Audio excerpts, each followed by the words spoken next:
চাইতে খারাপ, এরা আওয়ামী লীগের চাইতে নিকৃষ্ট এই হারুন পাপিয়ারা। সাবধান হয়ে যাবেন বাংলাদেশের মানুষ। এই হারুন এবং পাপিয়ারা আওয়ামী লীগ যেভাবে বাংলাদেশের মাদ্রাসা মসজিদ আলেম ওলামাকে নির্যাতন করেছে, মাহফিলগুলো বন্ধ করেছে, আলেম ওলামাকে ভোট দান থেকে বিরত রেখেছে, তাদের কণ্ঠরোধ করেছে, এই হারুন এবং পাপিয়ারা আবার নতুন করে মাঠে নেমে আলেম ওলামার কণ্ঠরোধ করতে চায়। আলেমদেরকে ক্যাম্পেইন করতে দেবে না, নির্বাচন করতে দেবে না, নির্বাচনের প্রচারণা করতে বাধাগ্রস্ত করছে।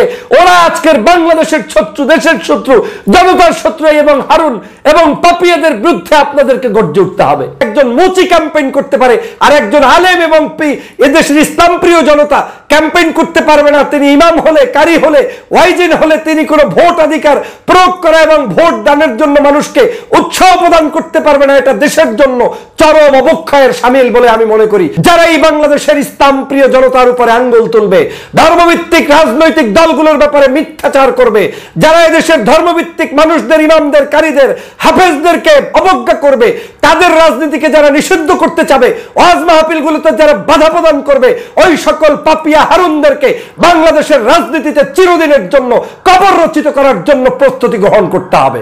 আমরা সব করব, রাজনীতি করব, সমাজনীতি করব, কিন্তু যাদেরকে দেখবো ধর্মের বিরুদ্ধে কথা বলবে, ওই ব্যক্তি যদি আমার দল থেকে, আপনার দল থেকে, যার দল থেকেই হোক না কেন, তাকে প্রতিরোধ করতে হবে, প্রতিবাদ করতে হবে। ওদেরকে কোনোভাবে মাথা উঁচু করে দাঁড়াতে দেওয়া যাবে না। বিএনপির পাপিয়া এবং হারুনের মাথা নষ্ট হয়ে গিয়েছে। সকাল সন্ধ্যা বাংলাদেশের আলেম ওলামাকে বকছে, ইসলাম প্রিয় জনতাকে বকছে, ইসলাম প্রিয় রাজনীতির বিরুদ্ধে তারা বিষোদ্গার শুরু করে দিয়েছে। চাপাই নবাবগঞ্জের এই দুইজন চাপাবাজ বাংলাদেশ জাতীয়তাবাদী দলকে ডুবানোর জন্য এখন ইসলামিক মানুষদেরকে প্রতিপক্ষ বানানোর চেষ্টায় লিপ্ত রয়েছে। তারা যখন নিশ্চিত হয়েছে বাংলাদেশের কোনো মার্কা দিয়ে নির্বাচন করলে তারা আর এমপি হতে পারবে না, কারণ পূর্বে তাদের সাথে ইসলাম প্রিয় বিভিন্ন রাজনৈতিক জোটের সমীকরণ দিয়ে তারা নির্বাচিত হয়েছিলেন, কিন্তু এই বছরের রাজনীতি একটু ভিন্ন দিকে ধাবিত হচ্ছে বিধায় যখন তারা নিশ্চিত হয়েছেন যে তারা আর সেখানে নির্বাচিত হতে পারবেন না, তখন বিএনপিকে ভরাডুবি দেওয়ার জন্য এখন তারা সভা সমাবেশে বক্তব্য দিয়ে যাচ্ছেন আলেমদের বিরুদ্ধে, ধর্মভিত্তিক দলগুলোর বিরুদ্ধে, ইসলাম প্রিয় মানুষদের বিরুদ্ধে। আজকের পাপিয়া বলছে বাংলাদেশের কোনো আলেম ওলামার রাজনীতি করার অধিকার নেই, রাজনৈতিক বক্তব্য কোনো আলেম ওলামা দেখতে পারবে না, দিতে পারবে না। মসজিদের ইমাম, কারি, মুয়াজ্জিন তারা বাংলাদেশের কোনো মানুষের মধ্যে মনে হচ্ছে পড়ছে না। সে কারণেই আজকে তাদেরকে অমানুষ মনে করে তাদেরকে গৃহবন্দী করে রাখার চক্রান্তে লিপ্ত হচ্ছে এই পাপিয়ারা, এই হারুনরা। কত বড় দুঃসাহস! বাংলাদেশের একজন ভ্যানওয়ালা, রিক্সাওয়ালা, বাংলাদেশের একজন রাস্তাঘাটের যে কোনো স্বাভাবিক প্রক্রিয়ার যে কোনো মানুষ, কৃষক, শ্রমিক, জনতা, তার রাজনীতি করার অধিকার আছে, কথা বলার অধিকার আছে, ভোট চাওয়ার অধিকার আছে। কিন্তু এদেশের কোনো আলেমদের নাকি ভোট চাওয়ার অধিকার নেই, কথা বলার অধিকার নেই। ইমামকারী মুয়াজ্জিনরা নাকি কোনো রাজনৈতিক দলের ব্যক্তির পক্ষে ক্যাম্পেইন করতে পারবে না। এটা আজকের বলে বেড়াচ্ছেন পাপিয়া। আজকের হারুন এবং পাপিয়া দুজনে মিলে সম্মিলিতভাবে আমার মনে হচ্ছে একটি বিশেষ পরিকল্পনা বাস্তবায়ন করার জন্যই রাস্তায় নেমেছে এবং তারা আজকের এই সকল বক্তব্য দিয়ে বেড়াচ্ছে। চাপাই নবাবগঞ্জের বক্তব্যে পাপিয়া এবং হারুনের একই সুর। পাপিয়া বলছে বাংলাদেশের আজহারি সাহেব নাকি মালয়েশিয়া থেকে বাংলাদেশে এসেছে, খাওয়ার জন্য এসেছে। তিনি নাকি এসেছেন তার বিশেষ স্বার্থসিদ্ধির জন্য, তিনি নাকি এসেছেন ক্যাম্পেইন করার জন্য। আজকের সেখানে আমির হামজাকে বিষোদ্গার করা হচ্ছে একজন আলেম হিসাবে। তার বিষোদ্গার এটা কোনোভাবেই, আজকের একজন আলেমের বিষোদ্গার করা এটা কোনোভাবে মানায় না। কিন্তু রাজনীতিতে আজকে আমরা কি দেখছি? আওয়ামী লীগ যেই অপকর্মটি করে গত 16 বছর পর্যন্ত আলেমদের মাহফিল বন্ধ করেছে, ইসলাম প্রিয় মানুষদেরকে মামলা দিয়েছে, হামলা দিয়েছে, তাদেরকে জেলের মধ্যে বন্দী রেখেছে, বিভিন্ন উপায়ে তাদেরকে কণ্ঠরোধ করেছে, ঠিক একই উপায়ে আজকের এই বিএনপি নামধারী দুইজন ব্যক্তি, এই যে হারুন এবং পাপিয়া, তারা আজকের উঠে পড়ে লেগেছে চাপাই নবাবগঞ্জের এমপিত্ব পাওয়ার জন্য। ধর্মবিশ্বাসী মানুষদের বিষোদ্গার না করলে তাদের সমাবেশ যেন সফল হয় না। আজহারি সাহেব ওই অঞ্চলে মাহফিল করেছেন, কেন তিনি ওই অঞ্চলের মাহফিলে ধর্মভিত্তিক দলগুলোর মানুষের সাথে বসেছেন? ওই অঞ্চলে মাহফিল করেছেন আমির হামজা, কেন তিনি আলেম ওলামার সাথে বসেছেন? এখন এটা তাদের পথের কাঁটা হিসেবে হয়ে গিয়েছে। মনে রাখবেন পাপিয়া এবং হারুন সাহেবরা বাংলাদেশের আলেম ওলামা, ইসলাম প্রিয় জনতার বিষোদ্গার করে শেখ হাসিনাকে পালাতে হয়েছে, বাংলাদেশে আপনারা যারা ইসলাম প্রিয় জনতার বিরুদ্ধে কথা বলে এমপি হওয়ার স্বপ্ন সাথ দেখছেন, আমি আজকের চ্যালেঞ্জ দিয়ে বলে গেলাম, ধানের শীষ তো দূরের কথা, এদেশে যদি কোনো একজন বুজুর্গর প্রার্থী নিয়েও মার্কা নিয়েও আপনি প্রার্থী হন, আপনারা দুইজন অন্তত আগামী সংসদে এমপি নির্বাচিত হতে পারবেন না, পারবেন না, পারবেন না। যে পরিমাণ বিষোদ্গার করছেন ধর্মভিত্তিক দলগুলোর, যে পরিমাণ বিষোদ্গার করছেন ইসলাম প্রিয় নাগরিকদের, কত বড় দুঃসাহস আপনাদের! আপনারা আলেমদেরকে বলছেন তারা রাজনীতি করতে পারবে না। রাজনীতি করবেন আপনি, পাপিয়া, আপনি রাজনীতি করবেন? আপনার রাজনৈতিক ভিশন কি? আপনার রাজনৈতিক চরিত্র কি? আপনার রাজনৈতিক বৈশিষ্ট্য কি?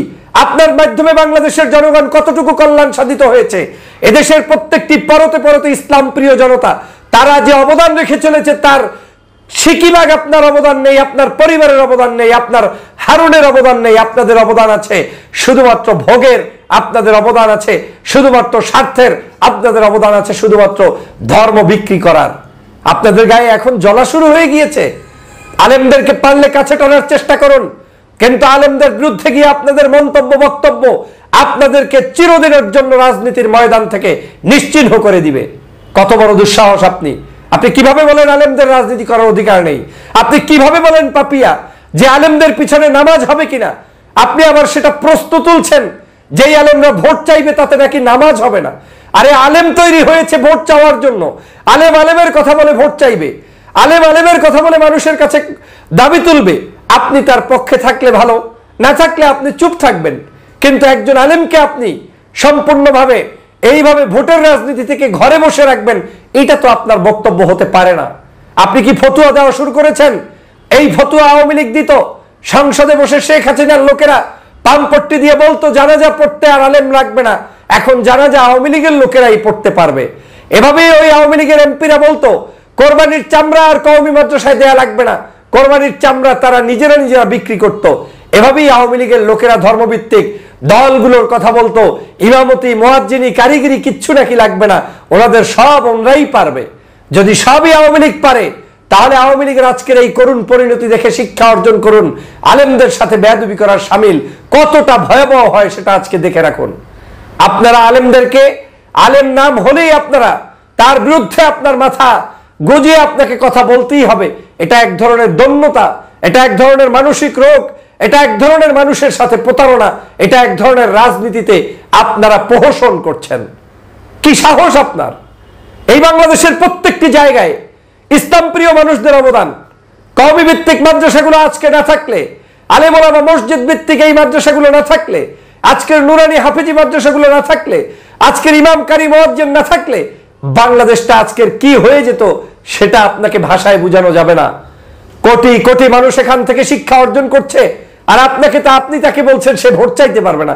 ভোট চাবেন আপনি, ভোট চাবেন আপনার মতো দুষ্ট লোকেরা, যারা বাংলাদেশকে দুর্নীতির চ্যাম্পিয়ন বানাবেন, যারা বাংলাদেশকে সন্ত্রাস বানাবেন, যারা বাংলাদেশকে বিভিন্ন ধরনের অপকর্মে লিপ্ত করবেন, যারা আজকে এত সুন্দর একটি দলের নাম বিক্রি করে বাংলাদেশটাকে একেবারে মানুষের কাছে ভিন্ন আঙ্গিকে উপস্থাপন করবেন, এটা তো মেনে নেওয়া যায় না। আপনাদের এত লজ্জা কিসের? সম্ভব হলে আপনি আপনার আদর্শ প্রচার করে ভোট চান।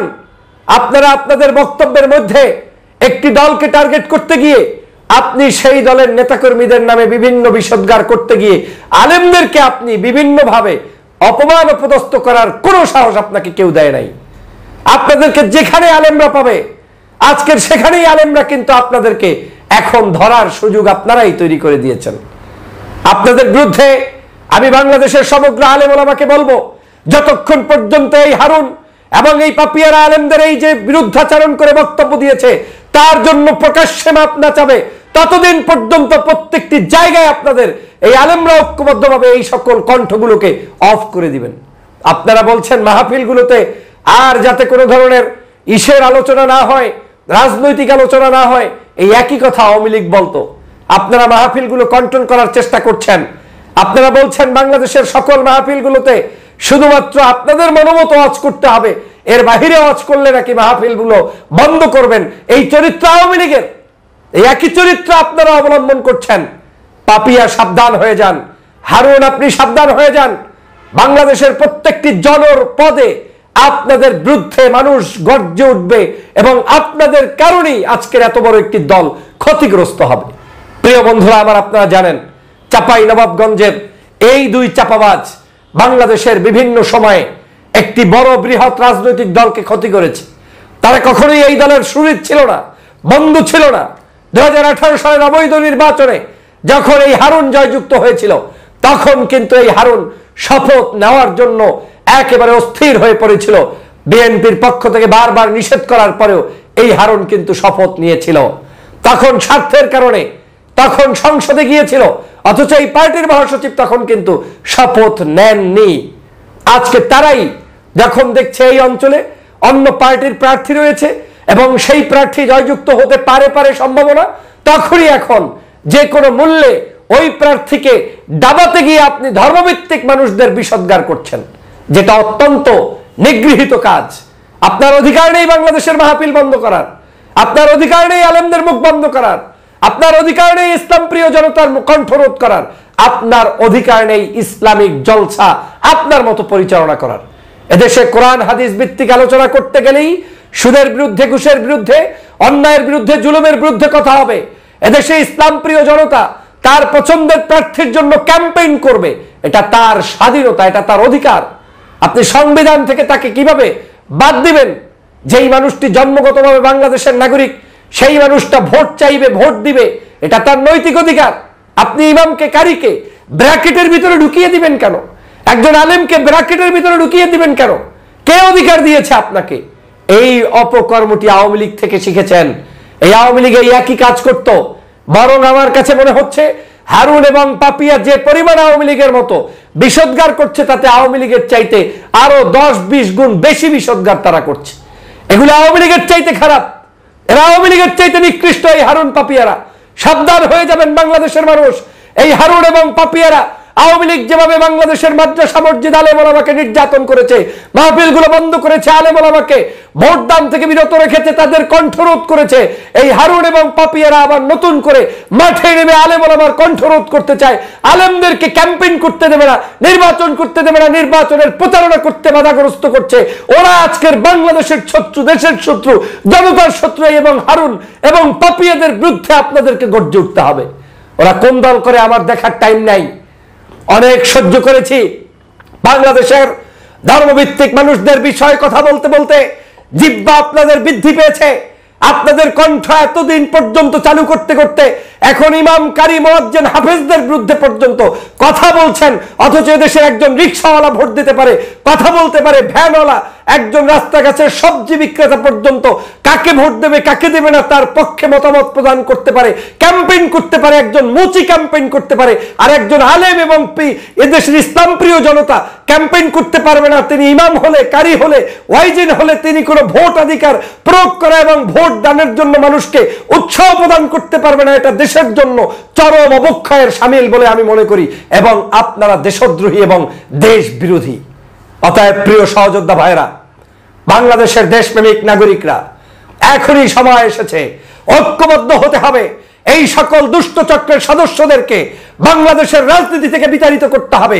যারা এই বাংলাদেশের ইসলাম প্রিয় জনতার উপরে আঙ্গুল তুলবে, ধর্মভিত্তিক রাজনৈতিক দলগুলোর ব্যাপারে মিথ্যাচার করবে, যারা এদেশের ধর্মভিত্তিক মানুষদের, ইমামদের, কারীদের, হাফেজদেরকে অবজ্ঞা করবে, তাদের রাজনীতিকে যারা নিষিদ্ধ করতে চাবে, ওয়াজ মাহফিলগুলোতে যারা বাধা প্রদান করবে, ওই সকল পাপিয়া হারুনদেরকে বাংলাদেশের রাজনীতিতে চিরদিনের জন্য কবর রচিত করার জন্য প্রস্তুতি গ্রহণ করতে হবে। প্রিয় সহযোদ্ধা ভাইরা, বাংলাদেশ স্বাধীন হয়েছে মুসলমানদের জন্য। বাংলাদেশ স্বাধীন হয়েছে হিন্দু, মুসলিম, বৌদ্ধ, খ্রিস্টান ঐক্যবদ্ধভাবে স্বাধীনভাবে তার ধর্ম প্রচারের জন্য, স্বাধীনভাবে তার কর্ম পরিচালনার জন্য। বাংলাদেশের একজন মুসলমান হয়ে, ধর্মভিত্তিক মানুষ হয়ে ধর্মের পক্ষে কথা বলতে গেলে তাকে জঙ্গি ট্যাগ দেওয়া হয়। বাংলাদেশের একজন মানুষ যখন ইসলামের পক্ষে গেলে তখন তাকে জঙ্গি ট্যাগ দেওয়া হয়। আজকের বাংলাদেশের আরেকজন এমপি, আপনারা মনে আছে ফজলুর রহমান, তিনি কি করেছেন? তিনি এখন তাবলিগ জামাতকেও জঙ্গির সাথে তুলনা করছেন। জামাত ইসলামকে কটূক্তি করতে গিয়ে আজকের বাংলাদেশের সেই সকল ধর্মভিত্তিক মানুষদেরকে কটূক্তি করছেন। আজকের বিভিন্ন জায়গায় এই ধরনের অপতৎপরতা শুরু হয়ে গিয়েছে। সাবধানতার বিকল্প নাই। আমরা সব করব, রাজনীতি করব, সমাজনীতি করব, কিন্তু যাদেরকে দেখবো ধর্মের বিরুদ্ধে কথা বলবে, ওই ব্যক্তি যদি আমার দল থেকে, আপনার দল থেকে, যার দল থেকেই হোক না কেন, তাকে প্রতিরোধ করতে হবে, প্রতিবাদ করতে হবে। ওদেরকে কোনোভাবে মাথা উঁচু করে দাঁড়াতে দেওয়া যাবে না। এ সমাজ আমাদের, এদেশ আমাদের, এদেশ আমাদেরকেই গঠন করতে হবে। কোন দুষ্ট দালাল, বিদেশি কোন শক্তির দালাল হিসেবে যারা কাজ করবে ওদেরকে বাংলাদেশে মাথা উঁচু করে দাঁড়ানোর কোনো সুযোগ নেই। আসুন পাপিয়াদের বিরুদ্ধে গর্জে উঠি, আসুন হারুনদের মতো নির্লজ্জদের বিরুদ্ধে গর্জে উঠি, যারা এখনো মুক্তিযুদ্ধের বিভিন্ন স্লোগান তুলে শেখ হাসিনার মতো বাংলাদেশের ডিভাইডেশনের রাজনীতি চালু করতে চায়। ওদের ব্যাপারে জনগণকে সোচ্চার করি, মানুষকে সোচ্চার করি, মানবতা জাগ্রত করি। প্রিয় সহযোদ্ধা ভাইরা, আমার এই প্রিয় মাতৃভূমির স্বাধীনতা রক্ষায় আপনারা, আমরা, আমাদের সবাইকে ঐক্যবদ্ধভাবে দেশ গঠন করতে হবে। আসুন